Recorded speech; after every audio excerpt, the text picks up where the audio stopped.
Hello everyone, good morning. आज दीपामावस्या असल्यामुळे सकाळी लवकरच उठून रेडी झाले. इथे माझा नाश्ताही रेडी आहे. नाश्त्यामध्ये जास्त काही एफर्ट्स घेतले नाही. रात्रीचा शिल्लक भात होता, त्यालाच फोडणी दिली, कारण आम्हा दोघांनाही असा फोडणी दिलेला भात खायला खूप आवडतो. नाश्त्यानंतर गरम गरम चहाही रेडी केला, कारण चहा घेतल्याशिवाय आपल्या दिवसाची सुरुवात काही होत नाही. गरम गरम चहा घेतल्यानंतर मूड एकदम फ्रेश होतो आणि कामे पण पटापट होतात. आणि इथे तर आज नाश्ता आणि स्वयंपाक अशी दोन्ही टाईमची भांडी पडली होती, त्यामुळे पटापट सगळी भांडी स्वच्छ धुवून काढली. सगळी भांडी धुवून झाल्यावर जाळीमध्ये भांडी ठेवली ना, खरंच समाधान वाटतं, घर आवरल्यासारखं वाटतं.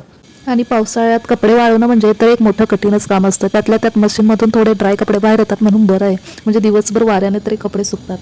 श्रीनूचे औक्षण करायचे होते म्हणून तिची पटकन आंघोळ करून घेतली. त्यानंतर मी इथे दिवे बनवायला घेतले. यावेळी ना मला क्रिएटिव्ह असे दिवे बनवायचे होते, म्हणून ना मी रोज शेपमध्ये बनवायचे ठरवले. त्यासाठी मी इथं गव्हाचं पीठ आणि कलरसाठी थोडी हळद वापरली. नंतर त्याचा घट्टसर गोळा बनवला. घट्टसर गोळा बनवला ना तर परत दिवे वापरायची गरजही लागत नाही. आणि इथे माझा छान घट्ट गोळा बनवून तयार झाला. त्याचे मी असे छोटे छोटे गोल गोळे करून घेतले.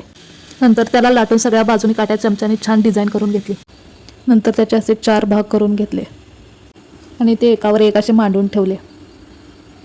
नंतर त्याचा व्यवस्थित असा लास्टपर्यंत रोल करून घेतला. त्यानंतर त्या रोलला मध्यभागी एक कट द्यायचा, त्यामुळे एकाच वेळी 2 रोज शेपमध्ये दिवे तयार होतात. हा बघा, आपला इथे रोज शेपमध्ये दिवा तयार आहे.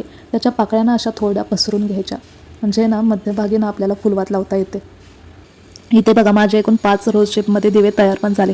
भारी दिसत आहेत ना एकदम. आणि हो, दिवे तयार करून कणिक राहत असेल ना तर ते आपण चपातीतही वापरू शकतो, कारण आपण त्यामध्ये फक्त खायची हळदच वापरली आहे. आणि इथे बघा, दिवे लावल्यानंतर तर किती छान दिसत आहेत, हो ना. आणि इथे पहा, श्रीनूलाही मी पटापट गोड तयार केलं.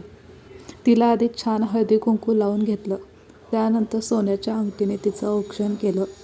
त्यानंतर तिला इथं ओवाळून घेतलं. श्रीनू पण बघा कसे छान हात जोडून बसले इथे. त्यानंतर शुभ मानला जाणारा हा कलवा तिला बांधून घेतला. अच्छा, चलो बाय.